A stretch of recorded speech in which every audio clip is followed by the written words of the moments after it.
చల్లగా. గాయత్రీ దేవి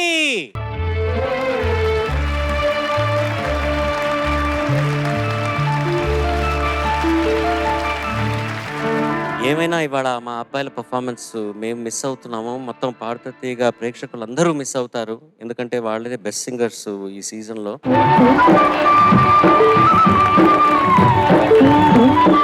ఏంటబ్బాయిలు, మీరు కూడా జానక్ గారి పాటలు పాడతామంటారా?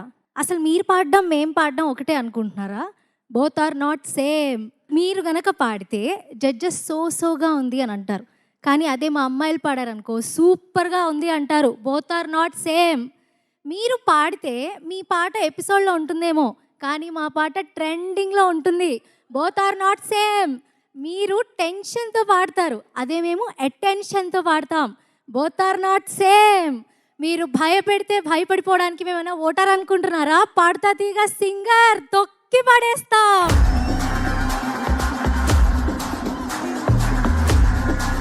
ఈ పంచ్ డైలాగులు అన్నీను ఏమైనా మగవాళ్ళ డైలాగ్. బాగా పాడినా. All the best.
తనువూగెను ఈ సంధ్యా సమీరాలలో, అనురాగమే తల ఊపెను నీలాకాశ తీరాలలో.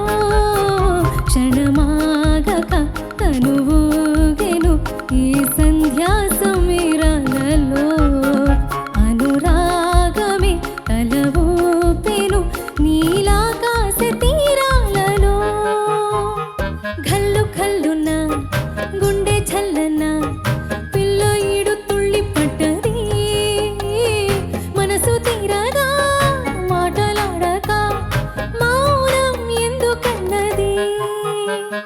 ఘల్లు ఘల్లున గుండె చల్లన పిల్ల ఈడు తుళ్ళి పట్టది, మనసు తీరగా మాటలాడక మౌనం ఎందుకన్నది.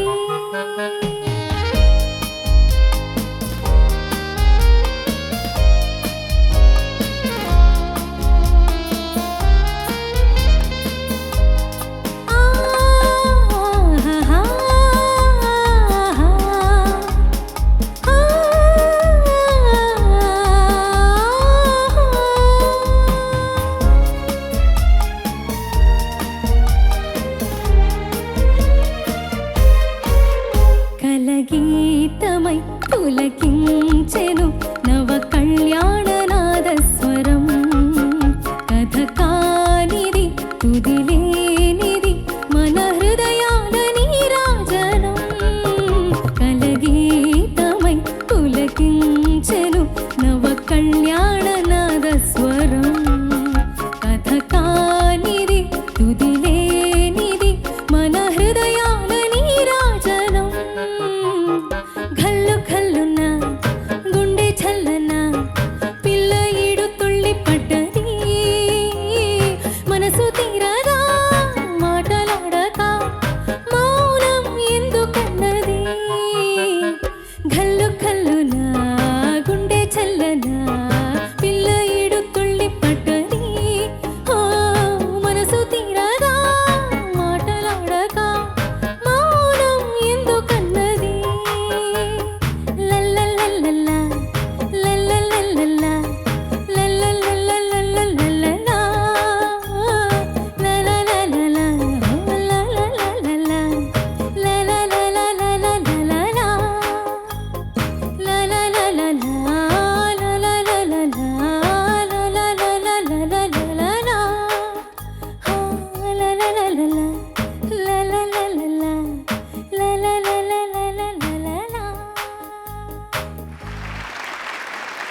సునీత గారు, విల్ స్టార్ట్ విత్ యూ.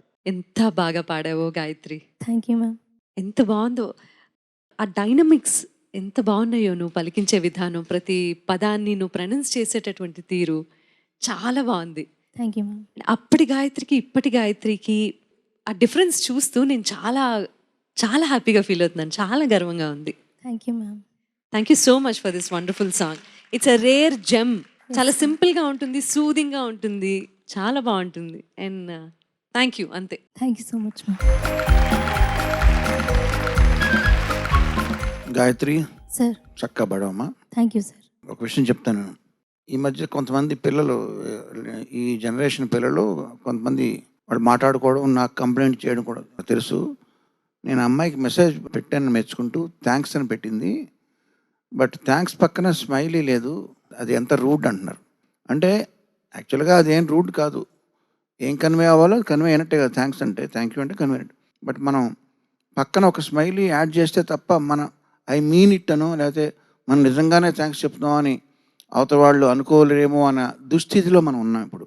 అంటే దాని మీద డిపెండ్ అవుతున్నాం. అంతేనా? మీరు కూడా స్మైలీలు యూజ్ చేస్తున్నారా? Not all the time. Just text సరిపోక పక్కన ఏదో యాడ్ చేయడం, అంతేనా? ప్రతిసారి దానికి ఎడిట్ అవుతున్నాం. ఇట్లాగే టెక్స్టింగ్ ఫోన్లు లేనప్పుడు కూడా మామూలుగా మనం మాట్లాడేటప్పుడు ఏమంటామంటే, చాలా పెద్దదండి, ఆర్ఎఫ్సికి వెళ్ళాం అని చెప్పేటప్పుడు చాలా పెద్దదండి అంటాం. ఇలా ఇలా చెయ్యి ఇలా వెళ్తుంది. ఇలా వెళ్ళకపోయినా మనకి లాంగ్వేజ్లో మనం కన్వే చేసేటప్పుడు చాలా పెద్దది అనొచ్చు, ఇలాగ స్టిఫ్గా ఉండి అనొచ్చుగా. Yes sir. ఇంకేమేమి చెప్తుంటారు, ఇలాగ ఆంగికం ఏమేమి చూపిస్తుంటారు మాట్లాడేటప్పుడు. భోంచేశారా అని అడుగుతుంటారు. Yes sir. ఎందుకు ఇలా అనడం? ఇది ఇలా అనకుండా భోంచేశారా అని అనొచ్చు. భోంచేశారా అను, మామూలుగా భోంచేశారా? చేశానమ్మా. ఈసారి చేత అంటూ అను. భోంచేశారా? ఎందుకు అను. నాకు ఒకవేళ ఆ లాంగ్వేజ్ రాదేమో అని అనుకున్నట్టు. ఎందుకు చెప్తున్నానంటే, ఎమోజీల్లోనూ ఈ సంభాషణలోనూ ఈ ఆంగికం అనేది ఎట్లాగ జాయిన్ అవుతుందో, పాడేటప్పుడు కూడా పై స్థాయికి వెళ్ళినప్పుడు చెయ్యి ఇలా అనడం, కింద స్థాయికి వెళ్ళినప్పుడు నా నా నా నా నా నా నా నా నా అన్నప్పుడు పైకి వెళ్తుంది కదా, నా నా నా అని కిందకి రివర్స్ అనం. అది మనకి మైండ్కి కొట్టేస్తుంటుంది, మన బాడీ సహకరించదు. నా నా నా నా నా నా నా నా నా నా నా నా. ఓకే, సో ఇది అలవాటు అందరికీ, ఇది సహజం. దీంట్లో మ్యాక్సిమం ఆంగికం ఒళ్ళు కదుపుతూ పాడేవాళ్ళు నాకు తెలిసిన వాళ్ళు ఆనంద భట్టర్ గారని ఉన్నారు. అన్నమయ్య కీర్తనలు చాలా కంపోజ్ చేశారు. నిగమ నిగమాంత అనేది కూడా ఆయన చేసిందే అన్నమయ్యలో అది. సో ఆయన బాడీ మొత్తం ఊగుతూ ఉంటుంది. నోరాని సిస్టర్స్ తెలుసా? Yes sir. ఫుల్గా మొత్తం షేక్ అయిపోతుంటుంది బాడీ. ఎందుకు చెప్తున్నానంటే ఇదంతా, ఇదేమీ తప్పు కాదు, సహజమే. కానీ నాకు తెలిసిన శిలా ప్రతిమలా ఉండి ఏమీ కదలకుండా బాడీ అలాగా ఫ్రీజ్ అయిపోయినట్టు పాడుతూ, అట్ ది సేమ్ టైం ఆ పాటకి ఏ ఎక్స్ప్రెషన్ ఇవ్వాలో అదంతా ఇచ్చే వాళ్ళలో ఏకైక వ్యక్తి నేను చూసిన వాళ్ళు ఎస్ జానకి గారు.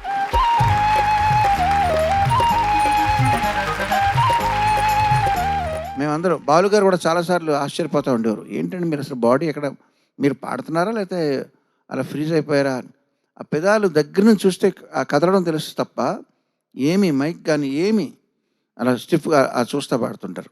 అప్పుడు మనకి ఏమనిపిస్తుంది, ఎక్స్ప్రెషన్ రాదేమో అనిపిస్తుంది. కానీ ఎంత లైవ్లీగా ఉంటుందంటే పాట, అది అలా ఉంటుంది.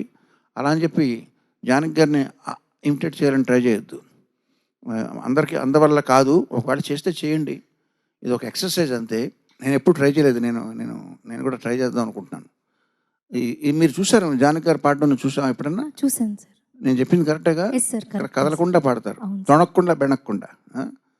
చాలా చక్కగా పాడావు. నువ్వు ఎంత కదపాలో అంతే కదిపావు. చెయ్యి చూడడానికి కూడా చక్కగా ఉంది, వినడానికి బాగుంది, చూడడానికి బాగుంది. Thank you sir. Gayatri, sir. బాగా పాడానన్న, చాలా మంచి పాట. Thank you sir.